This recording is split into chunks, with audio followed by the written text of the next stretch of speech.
Cara tercepat kita menghabisi seluruh lemak yang ada di tubuh kita. Mau di leher, mau di paha, mau di tangan, di dada, ya. Ini lemak-lemak dada tuh ya. Cowok harusnya nggak punya toket, tapi punya. Kita bakalan habisin. Lemak di perut, bagian atas, bawah, ya kan. Kita bakalan habisin semua lemak-lemak itu, ya dengan paling cepat. Tapi kita tidak akan terasa tersiksa, dan kita tidak akan ngerasain kelaparan, ya kan. Kita bakalan jadi lebih bertenaga. Karena apa? Karena kita nerapin pola hidup yang sehat. Kalau misalnya teman-teman sempat diet, rambutnya rontok, kuku jadi rapuh, jadi nggak bertenaga, berarti tandanya dietnya nggak bener. Nah, di video kali ini gue bakalan sharing gimana caranya kita bener-bener ngilangin lemak di seluruh tubuh. Yang awalnya kadar lemak 40% kayak gini, ya. Ini gue misalnya 30% kayak gini juga ya. Muka gue cabi karena kadar lemaknya tinggi. Kita turunin terus kadar lemaknya sampai ke 20%, dan kita kasih waktu lagi sebulan atau 2 bulan. Dari 20% gini kita turunin ke kadar lemak 15% kayak gini, dan kita bakalan kelihatan abs-nya. Kayak misalnya klien gue ini ya, si Erwin, dia berhasil menurunkan selama 5 minggu itu 11 kg, dan abs-nya langsung mau kelihatan. Dan banyak banget ya teman-teman kita yang lain yang udah nerapin pola yang gua kasih tahu, yang akan gua kasih tahu nanti di video ini ya. Apa aja sih polanya, dari makanan, latihan, dan juga tidur juga kita atur. Gimana caranya? Kita langsung aja bahas satu persatu. Nah, jadi cara yang paling pertama, kalau teman-teman mau mulai ya mengurangi lemak di tubuh, kita juga pasti harus nurunin berat badan, oke? Jadi berat badan kita dalam waktu seminggu itu bakalan turun sebanyak 3-5 kilo. Apalagi kalau misalnya teman-teman kadar lemaknya masih tinggi, itu bisa lebih lagi dalam seminggu. Dan lingkar perut itu bakalan turunnya banyak banget. Perut bakalan kerasa lebih kempes, badan juga bakalan terasa lebih ringan. Jadi cara yang paling pertama, kita wajib untuk apa? Untuk stop dulu semua yang manis-manis, yang ada manis-manisnya, ya kan? Dari minuman manis, saus-saus manis, janji-janji manis, ya. Itu di stop dulu.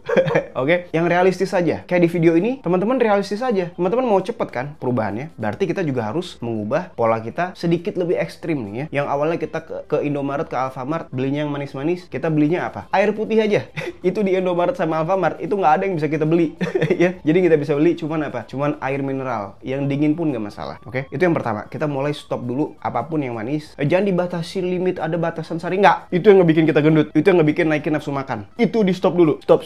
Kita kalau mau yang manis, kita minumin air putih aja. Itu yang paling pertama. Nah, cara yang kedua, setelah kita stop tuh ya, yang manis-manis, ya kan? Biasanya teman-teman tuh biasanya tuh ya, kalau stop yang manis-manis, pasti kita craving. Ya, kita pengen makan manis-manis. Ngidam. Ya kan, bahasanya tuh ngidam. Nah, kita yang kedua, caranya adalah kita mulai memperbaiki lingkungan kita nih, ya kan? Yang awalnya lingkungan kita ini sangat-sangat mudah nih, apalagi setelah lebaran nih ya. Setelah lebaran itu banyak banget nastar, banyak banget makanan-makanan manis, ya kan? Kita mulai singkirkan dulu ya dari lingkungan kita, dari penglihatan kita. Kita nggak bisa yang ngelawan nafsu kita. Kalau misalnya gue pribadi, gue ngelihat di depan ada nastar, pasti gue pengen comot. Nah, daripada kita melawan tuh ya tekad dan nafsu kita, mending kita singkirin dulu, kita sumbangin dulu aja, oke? Nah, itu yang kedua ya, kita wajib ubah lingkungan kita, buangin makanan-makanan manis, kita ganti sama makanan-makanan yang berprotein, oke? Karena apa? Karena ada kaitannya nih sama cara yang ketiga. Cara yang ketiga adalah kita mulai terapin prinsip ya mengkonsumsi protein di setiap makanan kita. Minimal 50-100 gram protein, oke? Tapi bukan 100 gram, contohnya bukan 100 gram paha ayam, bukan. Jadi 50 gram protein itu sama dengan 200 gram paha ayam filet. Jadi kalau misalnya 100 gram protein, berarti 400 gram paha ayam filet. Jadi di piring kita itu ada 400 gram paha ayam filet. Alasannya apa, Bang? Alasan yang paling pertama nih, yang paling pertama. Kita bakalan meningkatkan metabolisme kita karena secara prinsip protein itu tinggi sifat termogeniknya. Artinya apa, Bang? Artinya kita kalau mengkonsumsi protein, kita butuh energi tuh untuk mencerna protein itu yang bakalan kita pakai sebagai rambut, kulit kita, otot kita, tulang kita, dan lain-lain. Banyak banget manfaatnya protein. Nah, ketika nanti tubuh mencerna, itu butuh energi, otomatis naikin metabolisme. Jadi teman-teman bisa lihat di layar ya, kalau kita konsumsi protein, kita butuh 30% dari total kalori protein itu untuk kita pakai sebagai energi. Jadi otomatis kita bakalan berada di dalam keadaan kalori defisit ya, mengeluarkan energi lebih banyak dibandingkan dengan masukin energi, itu lebih mudah. Itu yang paling pertama. Yang kedua, kita bakalan jadi nggak lapar-lapar. Diet kita bakalan nggak nyiksa kita ya. Kita bisa makan sampai puas selama makanannya itu adalah hewani yang full. Protein sebagai building blocks ya, sebagai batu bata otot kita, kulit kita. Lemak sebagai energi kita, dan fungsinya untuk produksi hormon, terutama hormon testosteron dan hormon-hormon lain. Kalau cowok biar testosteronnya tinggi ya, bentuk ototnya itu cepat, bakar lemaknya juga cepat, dan kalau cewek supaya mensnya jadi teratur. Oke? Jadi nomor 3 adalah kita mulai naikin konsumsi hewani kita. Minimal 2,5 gram dikalikan dengan berat badan ideal. Oke? Itu cara nomor 3. Nah, apa aja, Bang, contoh-contoh makanannya? Nah, contoh-contoh makanannya sebenarnya teman-teman bisa tonton di video yang ini ya. Tapi gue kasih tahu di sini sekilas. Contohnya itu adalah kita bisa makan telur, ayam, terutama paha ayam filet ya, yang ada lemaknya, karena kita mau mengganti sumber energi kita yang awalnya dari karbohidrat karbohidrat, kita ganti jadi lemak. Mau lemak di makanan itu termasuk lemak di tubuh kita sendiri. Kalau tubuh kita udah bisa mengenali lemak sebagai sumber energi, karena kita itu nggak makan karbohidrat lagi atau nggak makan gula-gula lagi, kita bakalan bisa dengan mudah menggunakan lemak di tubuh kita sendiri pada saat kita nggak lagi makan. Oke? Jadi kita 24 jam tuh kita bakar lemak tuh, ya, karena kita nggak naikin hormon insulin. Jadi ketika kita naikin hormon insulin karena kita makan karbohidrat dan gula, kita bakalan stop untuk membakar lemaknya. Karena ketika hormon insulin naik, tubuh kita bakalan berada di dalam keadaan storing mode atau mode menyimpan. Menyimpan apa bang biasanya? Menyimpan gula biasanya. Tapi kalau misalnya kita nggak makan gula sama sekali, kita makannya sama protein sama lemak doang, kita bakalan bakar lemaknya lebih cepat karena insulinnya nggak naik. Itu yang ketiga. Nah, cara yang keempat supaya kita bisa mengkondisikan badan kita ini jadi mesin pembakar lemak ya, biar setiap minggu kita turun terus nih ya. Banyak banget komen-komen di sini ya yang ngelakuin tips dari gue ini. Dia dalam jangka waktu mingguan aja ya kan, 1 bulan, 2 bulan, mingguan, itu cepet banget turun berat badannya dan baju-baju udah mulai longgar. Nah, cara yang keempat yaitu kita mulai terapin jalan kaki. Oke? Nggak usah lari, nggak usah jogging, yang penting jalan kaki aja. Tapi jalan kakinya itu jangan kita ibaratnya dari sini, di rumah nih ya, kita ke Indomaret. Pas nyampe Indomaret, kita mesennya apa? Mesennya donat sama martabak. Biasa kan di Indomaret ada tuh ya, samping Indomaret tuh depannya ada martabaknya tuh.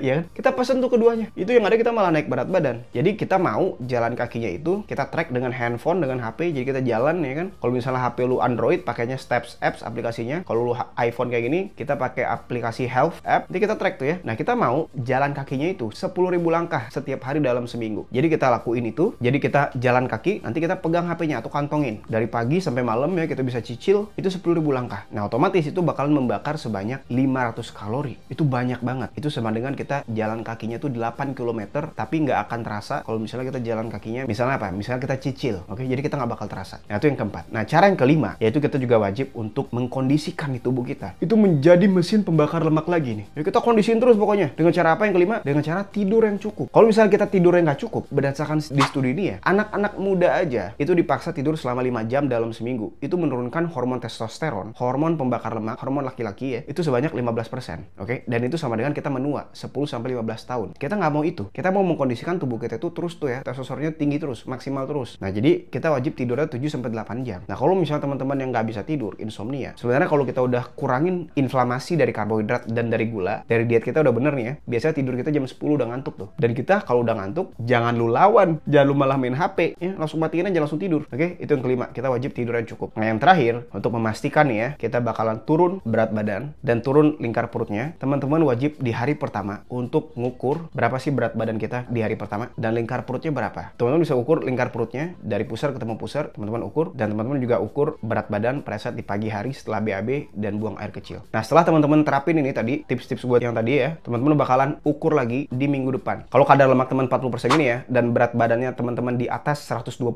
kilo, teman-teman bakalan turun dalam seminggu itu 5-7 kilo. Nah, itu yang paling pertama. Kalau teman-teman misalnya kadar lemaknya itu 30% atau 25% kayak gini, dan berat teman-teman itu 90 kilo ya, tingginya sama nih, 170 semua ya, beratnya 90, teman-teman bakalan turun sebanyak 3-5 kilo. Dan ingat ya, kita juga wajib untuk mengukur lingkar perut kita. Karena lingkar perut kita kalau udah turun, berarti tandanya itu lemak perutnya juga udah mulai habis. Dan ekspektasinya adalah turunnya 2-3 cm. Nah, kalau misalnya teman-teman pengen langsung di coaching dari gua bikinin menu makanannya. Apa aja sih yang kita bakalan makan? Resep makanannya gimana? Yang enak-enak, cara masaknya gimana? Dan kalau kita lagi di luar itu makan apa? Yang sejalan dengan diet kita yang membantu pembakaran lemak ini ya, yang bikin badan kita jadi mesin pembakar lemak. Dan gue bakalan bikinin juga program latihan yang sesuai dengan keadaan teman-teman, mau di gym ataupun di rumah, yang bakalan mempercepat progres kita, progres penurunan berat badan ya. Biar kayak misalnya klien gue yang ini ya, walaupun beliau udah berumur 69 dan pekerjaannya sibuk ya kan sebagai guru besar di salah satu kampus PTN di Bandung ya kan. Nah, beliau ini turun ya kan kadar lemaknya ya dari 40% itu turun ke kadar lemak di bawah 20% nih, sekitaran 18%. Absnya udah mulai kelihatan selama 6 bulan. Gue pandu, gue coaching, gue bikinin menu makanannya, gue bikinin program latihannya ya, dan turun sebanyak 14 kilo. Ataupun yang kayak tadi di awal si Erwin ya, itu turun 11 kg selama 5 minggu. Teman-teman kalau mau dibantuin bisa langsung daftar aja di link di deskripsi. Jadi segitu aja video dari gue. Semoga teman-teman yang sedang memulai progres penurunan berat badan dan teman-teman bisa turun ya dari kadar lemak 40%, 30% gini ke kadar lemak 15% kayak gini. Dan absnya kelihatan. Segitu aja video dari gue. See you next video. Bye-bye.